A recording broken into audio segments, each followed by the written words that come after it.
The question is, where does God reside? The Babylonians built the ziggurat.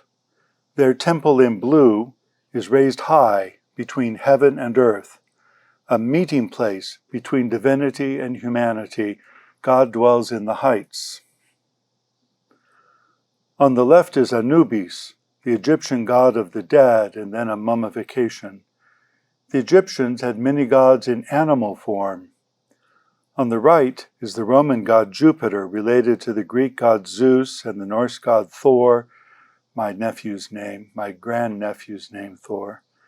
These gods had human form, so animal forms, then human forms. The Greeks built temples where the gods dwelt. This temple of Hercules in Rome is where the god Hercules dwelt.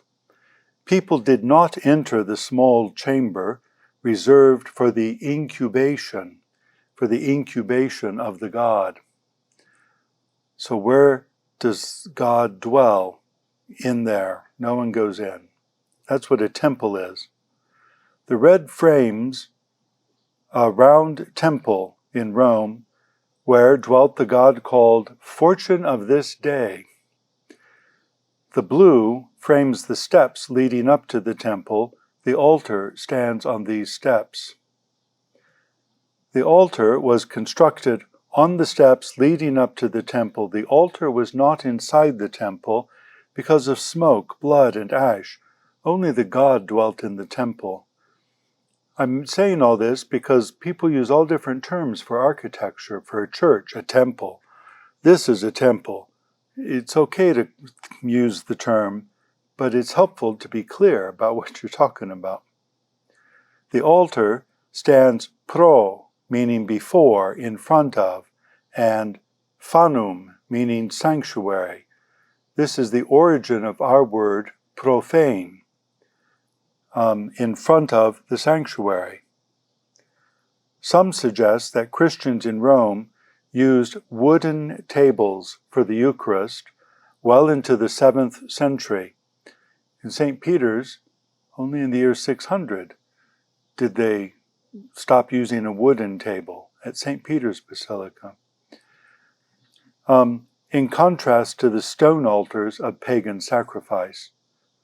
So they didn't want the stone altars for pagan sacrifice, they wanted wooden tables for the Eucharist. Jews built a holy place where God appeared to them. Where does God dwell is the question. As we read in the book of Genesis, Jacob dreamed that there was a ladder reaching to heaven, and the angels of God were ascending and descending on it.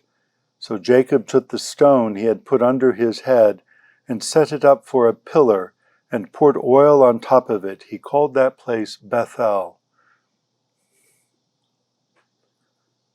A holy place marks the covenant God made with Abram, as we read in the book of Genesis about this oak tree located at Mamre. The Lord said to Abram, "All the land that you see I will give to you and to your offspring forever. I will make your offspring like the dust of the earth." So Abram settled by the oaks of Mamre, which are at Hebron, and there he built an altar to the Lord. Where does the Lord dwell? Where there's a covenant. Where does the Lord dwell? Where there's a peace concordant. Jews created holy sites where they called upon the name of the Lord to establish a peace treaty covenant. Abraham took sheep and oxen and gave them to Abimelech, and the two men made a covenant. And when they had made a covenant at Beersheba, Abraham planted a tamarisk tree and called there on the name of the Lord, the everlasting God. God instructed Moses to create the Ark of the Covenant. Inside were kept the manna, the rod of Aaron, the tablets of the law of Moses. The glory of God shone between the winged angels. The glory of God in that open space there. The Ark of the Covenant was housed in the temple in Jerusalem, where the glory of the Lord shone in the cloud. When the temple came to prominence, all other holy sites in Israel became secondary. So today everyone talks about the temple, but there were all kinds of other holy sites. And once there was a reform of Josiah, and the temple came to prominence, and everything else was less. Some people use this temple as a model for designing a church. The problem is the incarnation. The eternally begotten Word of the Father became flesh. Now divinity dwells in the human person.